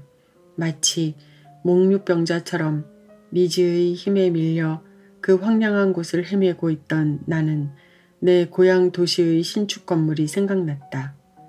크로모는 나와의 최초의 거래 문제로 나를 그곳에 끌고 갔었다. 그와 비슷한 건물이 잿빛 어둠 속에서 가로놓여 있었고 시커먼 입구가 나를 향해 입을 벌리고 있었다. 나는 그 안으로 빨려 들어가는 듯한 느낌을 받았다. 그것을 피하려고 하다가 모래와 돌조각에 걸려 넘어질 뻔했다. 들어가고 싶은 욕망보다 피하고 싶은 욕망이 더 강했다. 그러나 깨진 벽돌과 판자를 넘어서 나는 쓸쓸한 공간 속으로 들어갔다. 습기 찬 냉기가 옷 속으로 스며들었고 돌 냄새가 코를 찔렀다. 안은 완전히 어두웠다. 그때 어떤 놀란 목소리가 나를 불렀다. 아니 이게 누구야? 싱클레어, 이 밤중에 어떻게 여기에 왔니? 어둠 속에서 누군가가 내 옆에서 일어났다. 마치 유령과 같이 마른 소년이었다. 나는 머리카락이 곤두서는 것을 느꼈다. 그는 다름 아닌 크나우어였다. 어떻게 여기에 왔니? 어떻게 나를 발견했어? 그는 흥분한 나머지 놀란 어조로 물었다. 나는 너를 찾은 게 아니야. 나는 당황해서 이렇게 말했다. 말 한마디 한마디가 나에게는 힘겨웠고 생기 없이 무겁게 얼어붙은 입술에서 새어나왔다. 그는 나를 응시했다. 찾지 않았다고? 그래, 뭔가가 나를 이리로 잡아당겼어. 네가 나를 불렀니? 네가 나를 불렀을 거야. 틀림없어. 그런데 넌 여기서 뭘 하고 있니? 한밤중인데. 그는 야윈 팔로 갑자기 나를 감싸 안았다. 그래, 밤이야. 곧 아침이 될 거고. 오, 싱클레어, 네가 나를 잊지 않았구나. 나를 용서해 줄 수 있니? 뭘 용서해? 아, 내가 너에게 불쾌하게 행동했잖아. 그때야 비로소 우리의 대화가 기억 속에 떠올랐다. 그것은 4, 5일 전의 일이었다. 그 일이 있은 이후 나는 일생을 보낸 것 같이 아주 오래전 일처럼 느껴졌다. 그러나 이제 모든 것을 알았다. 우리 사이에 일어났던 일뿐만 아니라 내가 왜 여기까지 왔으며 크나우어가 이런 곳에서 무엇을 하려고 했는지 다 알 수 있었다. 죽으려고 했구나, 크나우어. 그는 추위와 공포 때문에 부르르 떨고 있었다. 그래, 그러려고 했어. 하지만 그렇게 할 수가 없을지도 모르겠어. 나는 아침까지 기다리려고 했었어. 나는 그를 밖으로 데리고 나왔다. 새벽 햇빛이 말할 수 없이 차갑고 무표정하게 공기 속에서 빛나고 있었다. 나는 크나우어의 팔을 얼마 동안 잡고 걸어갔다. 나는 먼저 그에게 말을 걸었다. 이제 집으로 가. 그리고 아무 말도 하지 마. 너는 잘못된 길을 걸은 거야. 우리는 네가 생각하고 있는 것처럼 돼지가 아니야. 우리는 인간이야. 우리는 신을 만들고 신과 싸우고 신은 우리를 축복하는 거야. 우리는 아무 말 없이 걷다가 헤어졌다. 집에 돌아오자 이미 아침이 환하게 밝았다. 성 XXC에서 보낸 시간 중에서 내가 가장 즐거웠던 시간은 오르간을 앞에 놓고 피스토리우스와 보낸 시간과 벽난로 앞에서 그와 함께 보낸 시간이었다. 피스토리우스와 나는 온갖 방법으로 서로 이해했다. 나는 있는 힘을 다해 그를 생각하기만 하면 틀림없이 그가 또는 그의 편지가 왔다. 마치 데미안의 경우처럼 그가 나와 같이 있지 않아도 무엇을 물어볼 수 있었다. 나는 다만 그를 강렬하게 생각하기만 하면 되었다.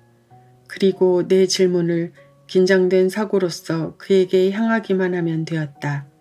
그러면 질문 속에 주어진 영혼의 힘이 대답이 되어 나에게 돌아왔다.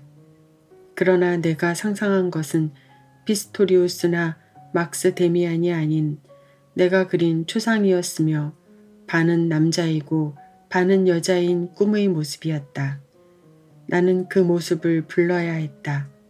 이제 그 그림의 모습은 내 꿈과 내가 그린 종이 위에만 사는 것이 아니라 나의 내부의 이상적인 모습으로서 그리고 나 자신의 승화된 모습으로 내 속에 살아있었다.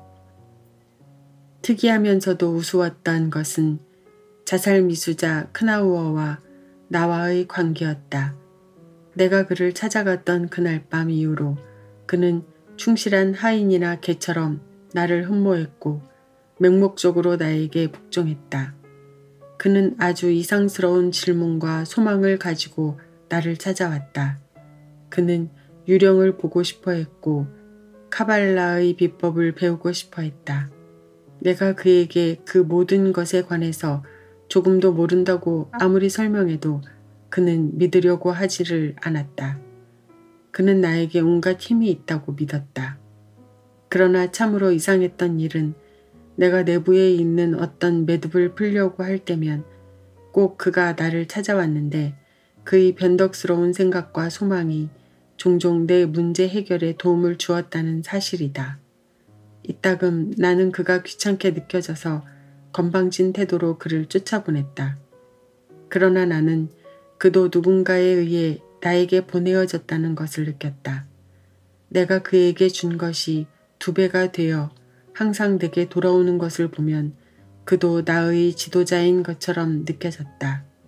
크나우어는 후에 나도 모르는 사이에 내 주변에서 자취를 감추어 버렸다.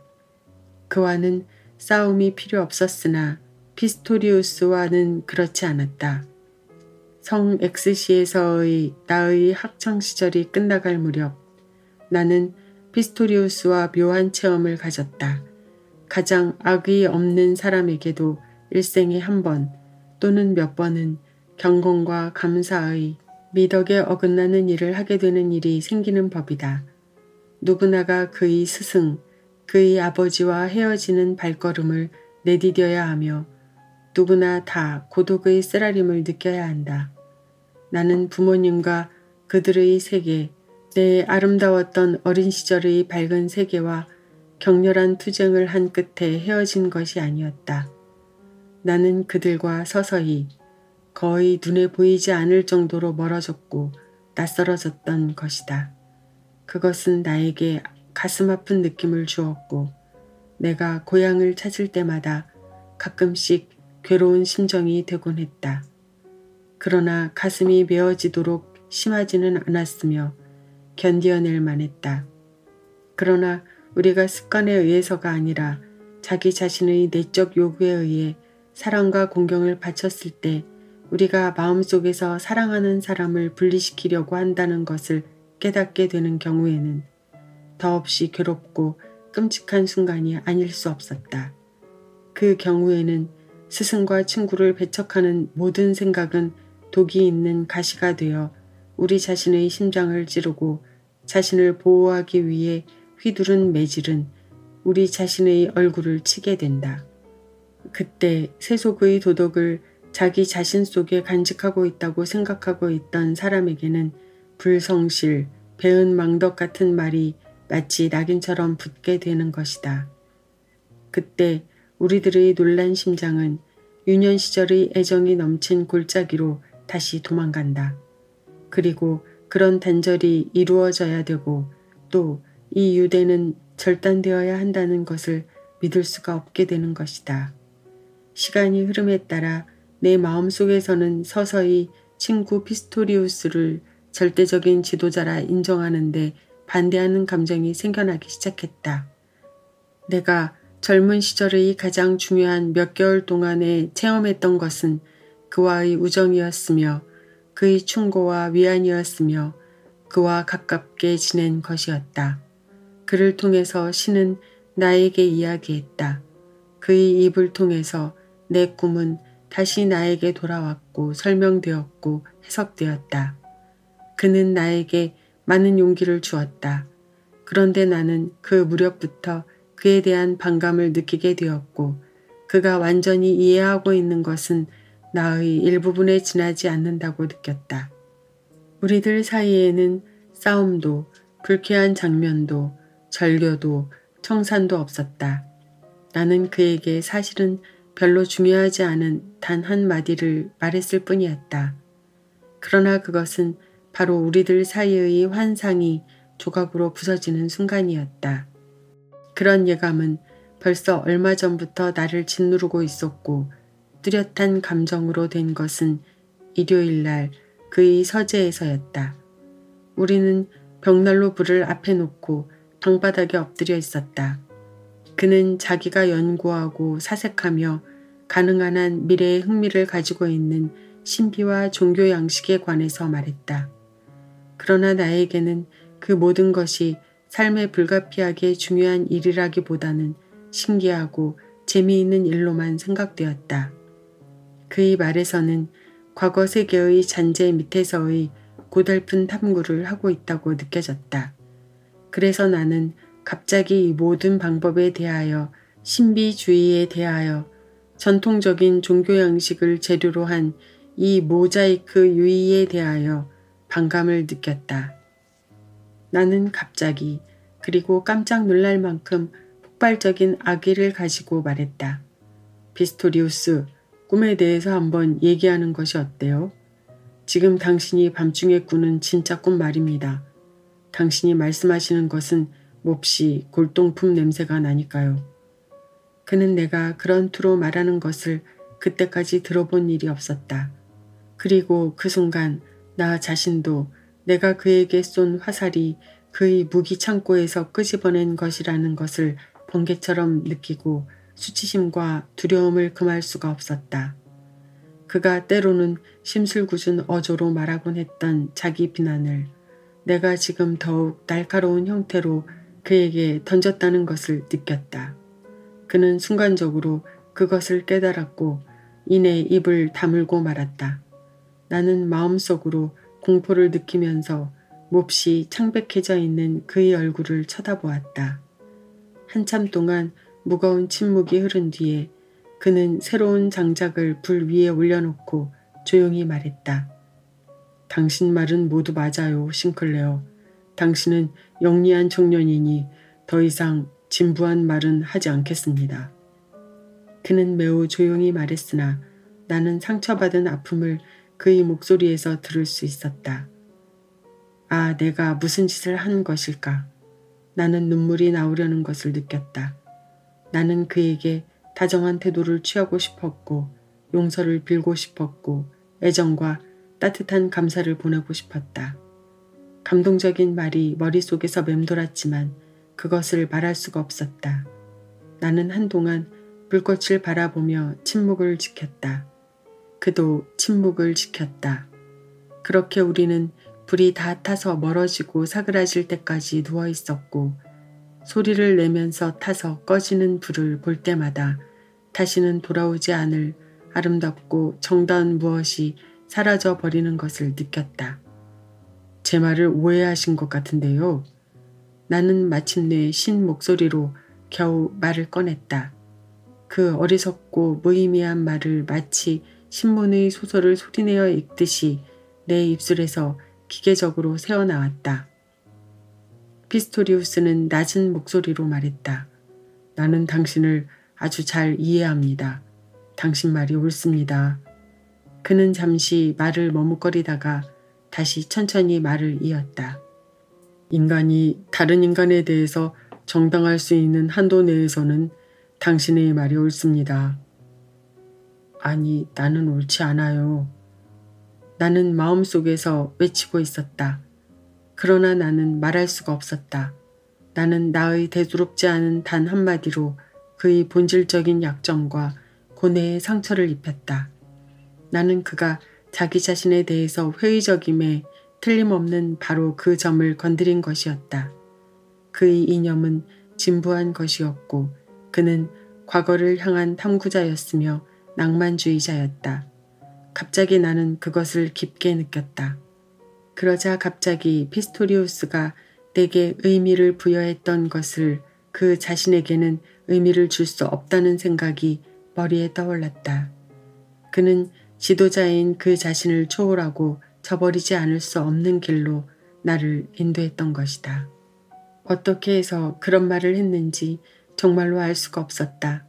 나는 조금도 나쁜 의미로 한 말이 아니었고 또 엉뚱한 결과가 되리라고는 전혀 예감도 하지 못했었다. 나는 내가 말하는 순간에도 무슨 말을 하는지 모르고 있었다. 나는 대수롭지 않은 약간은 재치 있고 심술궂은 생각이 떠올라 그런 말을 했을 뿐인데 그것이 운명적인 결과를 초래했던 것이다. 내가 저지른 작은 부주의에서 나온 거친 태도가 그에게는 하나의 심판이 되어버렸던 것이다. 나는 그가 화를 내면서 자기를 변호하고 나에게 소리를 지를 것을 얼마나 원했는지 모른다. 그러나 그는 조금도 그런 일을 하지 않았다. 그 모든 것을 혼자 내부에서 해야만 했다. 그는 할 수만 있었다면 미소를 지어 보였을 것이다. 그러나 그가 미소를 지을 수 없는 것을 보고 나는 내가 얼마나 그에게 큰 상처를 입혔는가를 알 수 있었다. 피스토리우스는 그의 배은망덕하고 건방진 제자인 나로부터 받은 타격을 그렇게 소리 없이 받아들임으로써 내 말이 옳다고 시인함으로써 내 말을 운명으로 받아들임으로써 나의 무분별이 1000배나 확대되어 나 자신으로 하여금 나를 증오하게 만들었다. 나는 강자를 충분히 방어할 수 있는 자를 때린 것이다. 그러나 그는 조용하게 견디는 사람이었다. 우리는 오랫동안 꺼진 불 앞에 엎드려 있었다. 불 속에서 타고 있는 불꽃의 모습과 다 타버린 장작이 나에게 아름답고 행복하며 풍요했던 시간을 상기시켰다. 그리고 피스토리우스에 대한 나의 죄의식이 자꾸만 크게 확대되어 갔다. 마침내 나는 더 이상 견딜 수가 없어 그 자리에서 일어나 나갔다. 오랫동안 나는 그의 방문 앞에서 어두운 계단에서 대문 앞에서 그를 기다리고 있었다. 혹시 그가 따라오지나 않을까 하는 생각 때문이었다. 이윽고 나는 다시 걸었다. 몇 시간 동안이나 시내와 교회와 공원과 숲속을 밤늦도록 돌아다녔다. 그때 나는 처음으로 카인의 표적이 내 이마 위에 있는 것 같은 느낌을 받았다. 내가 냉정을 되찾기까지는 많은 시간이 걸렸다. 나의 생각은 나 자신을 비난하고 피스토리우스를 변호하려고 마음먹었다. 그러나 결과는 언제나 정반대로 끝났다. 나는 경솔했던 나의 말을 취소하려고 몇 번이나 결심했는지 모른다. 그러나 내 말은 진실이기도 했다. 이제야 비로소 나는 피스토리우스를 이해할 수 있었고 그의 꿈 전부를 내 앞에서 그려볼 수가 있었다. 그 꿈은 성직자가 되는 것, 새로운 종교를 선언하고 숭고한 사랑과 예배의 새로운 형식을 세우는 일이었다. 그러나 그것은 그의 힘과 사명에 알맞지 않았다. 그는 너무나 지금까지 살아온 것에 대해서 헤어날 줄 몰랐고 이집트나 인도나 아프락삭스에 관해서 너무 많이 알고 있었다. 그의 사랑은 지상에 이미 존재했던 그런 상징과 결부되어 있었다. 그러면서도 그는 가장 깊은 내면 속에서 새로운 것은 낡은 것과는 다르다는 것을 알고 있었으며 그것은 새로운 땅에서 솟아나야만 하지 결코 지식의 수집이나 도서관에서 창조될 수 없다는 것을 알고 있었다. 어쩌면 피스토리우스의 역할은 나에게 해준 것과 마찬가지로 인간을 그들 자신의 길로 가도록 도와주는 데 있었는지도 모르겠다. 인간에게 미지의 것을 새로운 신을 주는 것은 그의 역할이 아니었다. 여기서 나는 갑자기 불길 같은 깨달음이 타올랐다. 우리는 누구에게나 역할이 있다. 그러나 아무것도 그것을 자신의 임의대로 선택하고 변화시키고 마음대로 관리할 수는 없다. 새로운 신을 원한 것은 잘못이었고 세계에 무엇을 주려는 것은 완전히 잘못이었다. 깨달은 사람에게는 자기 자신을 찾고 자기 자신 속에서 확고해지고 그것이 어디로 가는 길이든지 자기 자신의 길을 더듬어 전진하는 일밖에 아무런 의미도 없었다는 이런 생각이 나를 온통 뒤흔들어 놓았다. 이 사실은 나에게 깊은 감동을 주었고 많은 체험을 준 결실이 되었다. 때때로 나는 미래의 형상과 더불어 살았다. 시인이나 예언자 또는 무엇이든지 나에게 주어진 역할에 관해서 공상했다. 그러나 그런 것은 아무것도 아니었다. 나는 시를 쓰거나 설교를 하거나 그림을 그리기 위해 존재하는 것은 아니다. 그건 나뿐만이 아니라 다른 어떤 사람도 마찬가지이며 모든 것이 부수적으로 생겨난 것에 불과했다. 누구에게나 진정한 역할은 자기 자신에 도달하는 것 하나밖에 없다. 그는 어쩌면 시인, 광인, 예언자 또는 범죄자로 끝날지도 모른다. 그것은 그의 일이 아니었고 결국 중요한 일이 아니었다. 인간의 일은 제멋대로의 운명이 아니라 자기 자신의 운명을 발견하고 그것을 완전히 그리고 불굴의 정신을 가지고 끝까지 사는 것이었다. 그 이외의 모든 것은 중도에서 도피하려는 시도이며 자신의 내면에 대한 공포이다. 새로운 형상이 두렵고도 성스럽게 내 앞에 떠올랐다. 나는 그것을 이미 수없이 예감했지만 이제서야 비로소 체험을 했다. 나는 자연이 아무렇게나 내던진 주사위와 같았다. 불확실 속에서의 시도, 어쩌면 새로운 것에 대한 허무에 대한 시도였다. 그리고 깊고 깊은 심연에서 나온 그 시도를 작용시키고 그것의 의지를 내부에서 느끼고 그것을 완전히 내 것으로 만드는 것, 그것만이 나의 역할이었다. 오직 그것만이. 나는 이미 많은 고독을 맛보았다. 그런데 이미 나는 보다 더 깊은 고독이 있다는 것을 예감했다. 그리고 그것으로부터 도피할 수 없다는 것을 알았다. 나는 피스토리우스와 화해하려고 애쓰지 않았다. 우리는 친구 사이로 지냈지만 관계는 달라졌다. 단 한 번 우리는 그 문제에 대해서 말했을 뿐이다. 그 말을 한 것은 그가 먼저였다. 당신도 알고 있듯이 나는 성직자가 되고 싶습니다. 나는 우리가 그처럼 많은 예감을 가지고 있는 새로운 종교의 성직자가 되고 싶습니다. 그러나 나는 그렇게 될 수 없을 것입니다. 그러나 스스로 시인하지 않으려고 하였으나 벌써 오래전부터 그렇게 될 수 없다는 것을 알고 있었습니다. 나는 다른 방법으로 성직에 근무하겠습니다. 어쩌면 오르간 연주나 또는 그 외 어떤 것이라도. 하지만 나는 언제나 내가 아름답고 성스럽게 느껴지는 것들인 오르간, 음악, 신비, 상징, 신화 등에 에워싸여 있어야 합니다. 난 그것을 필요로 하고 그것을 떠날 수 없습니다. 그것이 내 약점입니다. 왜냐하면 싱클레어, 나는 항상 그런 욕망을 가져서는 안 되고 그것은 사치와 약한 마음이라고 알고 있기 때문입니다. 내가 아무 요구도 없이 완전한 운명의 몸을 맡긴다면 보다 위대하고 보다 정당하겠지요. 그러나 나는 그럴 수가 없으며 내가 할 수 없었던 단 한 가지 일에 속합니다. 내 생각에는 당신이 언젠가 그 일을 할 수 있을지도 모르겠습니다. 그것은 세상에 존재하는 단 한 가지의 정말로 어려운 일입니다. 나는 종종 그것을 꿈꾸기도 하지만 정말 할 수가 없고 소름이 끼칩니다. 나는 가엾고 약한 개에 불과합니다. 약간의 따스함과 먹이를 필요로 하고 때때로 친구가 가까이에 있는 것을 느끼고 싶어 합니다. 자신의 운명 이외에 아무것도 원하지 않는 사람은 자기의 친구를 이미 가질 수 없게 됩니다.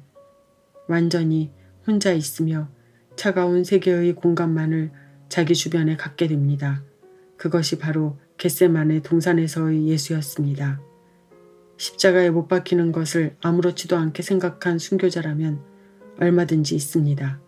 그러나 그들은 영웅이 아닙니다. 그것은 단지 준비가 되어 있지 않았기 때문이며 모범과 이상도 사랑도 위안도 가지고 있지 않습니다. 그런데 사실은 우리 모두가 이 길을 가야만 하는 것입니다. 나와 당신 같은 사람은 모두 고독하며 서로를 소유하고 있습니다. 우리는 남과 다르게 반항하고 유별난 것과 욕망스러운 것에 은밀한 만족을 느끼고 있습니다. 그러나 우리가 길을 제대로 가려면 그런 것들을 없애야 하며 순교자나 모범자가 되기를 원해서는 안 됩니다. 그것은 생각할 수도 없는 일입니다. 정말 생각할 수는 없지만 그것을 꿈꿀 수는 있었고 미리 감지하고 예감할 수는 있는 일이었다. 나는 아주 고요한 시간에 몇 번인가 그것을 느낀 적이 있었다. 그러면 나는 나의 내부를 보고 크게 열린 내 운명의 모습이 어려있는 크게 열린 눈을 보았다. 그 눈은 지혜가 넘쳐 흐를 때도 있고 광기가 가득 차 있을 때도 있었으며 사랑으로 빛나거나 깊은 악의에 차 있을 때도 있었다. 그러나 그것은 마찬가지였다. 그 중의 어떤 것도 우리는 선택할 수 없었으며 원할 수도 없었다. 우리는 자기 자신의 운명만을 원해야 한다. 그 인식의 길로 한 걸음 더 나아가는 데 있어서 피스토리우스는 나에게 지도자 역할을 했다. 그날 나는 미친 것처럼 방황하며 헤매고 다녔다. 마음속에서는 폭풍우가 일고 한 걸음씩 위험을 내포하고 있었다. 이제까지의 모든 길은 사라지고 깊은 암흑 외에는 아무것도 눈에 보이지 않았다. 그 모습은 데미안과 비슷했으며 그의 눈에는 내 운명이 어려 있었다. 나는 종이에 썼다. 한 지도자가 나를 버렸다. 나는 완전히 암흑 속에 서 있다. 나는 한 발자국도 걸을 수가 없다. 도와다오. 나는 이 종이를 데미안에게 보내려고 했으나 그만두고 말았다. 모든 일이 내가 그것을 하려고 하면 유치하고 무의미한 것으로 보였다. 그러나 나는 그 짧은 기도문을 암기했다. 그리고 종종 그것을 암기했다. 그것은 언제나 나를 따라다녔고 기도가 무엇인가를 어렴풋이 느끼기 시작했다. 나의 김나지움 시절이 끝났다. 나는 방학 동안 여행을 할 예정이었다. 그것은 아버지의 제안이었고 나는 대학에 전학하기로 했다. 그러나 어느 학과로 갈 것인가를 정하지는 못했다. 한 학기 동안 철학 공부를 해도 좋다는 아버지의 허락을 받았지만 어떤 다른 과목이었더라도 다 만족했을 것이다.